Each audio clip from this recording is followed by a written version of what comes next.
వచ్చేసి మన ప్రార్థనలు 24 గంటలు చేస్తున్నాం కదా. తెల్లవారు చేపట్టు 4 గంటలకి చేసుకుంటాము, అలాగే మధ్యాహ్న కాలంలో చేసుకుంటాము, అలాగే రాత్రి కాలంలో ఒకటి చేసుకుంటాము.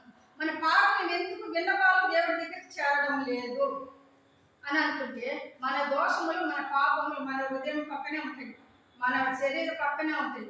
కానీ అవి కలంచుకోలేము. కానీ నేను చేసే ప్రార్థన దేవుడికి చెందటం లేదు, నేను చేసే ప్రార్థన దేవుడికి చెందటం లేదు. ముందు నాలో మార్పు ఉంటే కదా నేను చేసే ప్రార్థన దేవుడికి పోద్ది.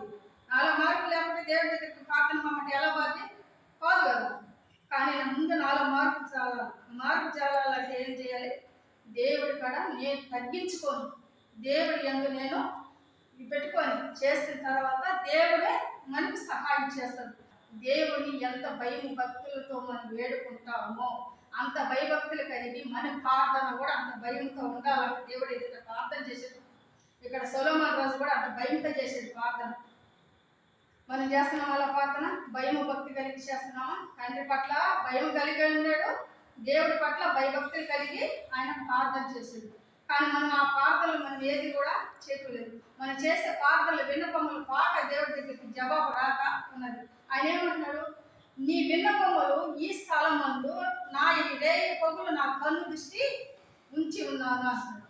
కానీ ఆయన కన్ను దృష్టిలో మన ఎంత ఉంది? మనం చేసే ప్రార్థన సరిగా లేదు ఆయన దగ్గర. ఇప్పుడు నేను ప్రార్థన చేస్తున్నాను అని అనుకుంటాము, ఇక్కడేమో ఒక మాట మాట్లాడేసి ఇక్కడికి వచ్చేసి నేను ప్రార్థన చేసింది. ఈ ప్రార్థనకి ఈ మాట చెల్లేక అవుద్దా? అవుదు. ఎందుకంటే నువ్వు ఎంత ప్రార్థన పరురాలైనా, ఎంత ప్రార్థన అయినా వారైనా నువ్వేం చేయాలి?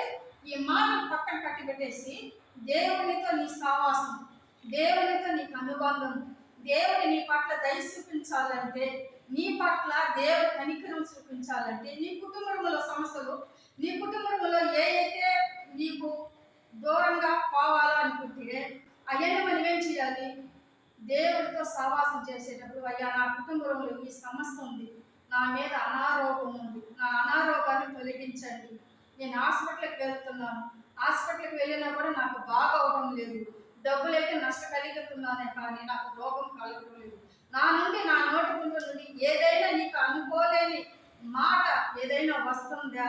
ఆ మాట ఇదిగో నేను ఈరోజు సరి చేసుకుంటున్నాను, నా మాట తీసుకుంటున్నానయ్యా, ఇంకెప్పుడు నేను ఎక్కడ కూడా ఎవరిని కూడా తుస్కారంగా నేను మాట్లాడను అని మన దేవుని వైపు మన కన్నులు తెరిచి మన దేవుడి వైపు మనం చేసుకుంటే దేవుడు మనకు సహాయం చేస్తాడు.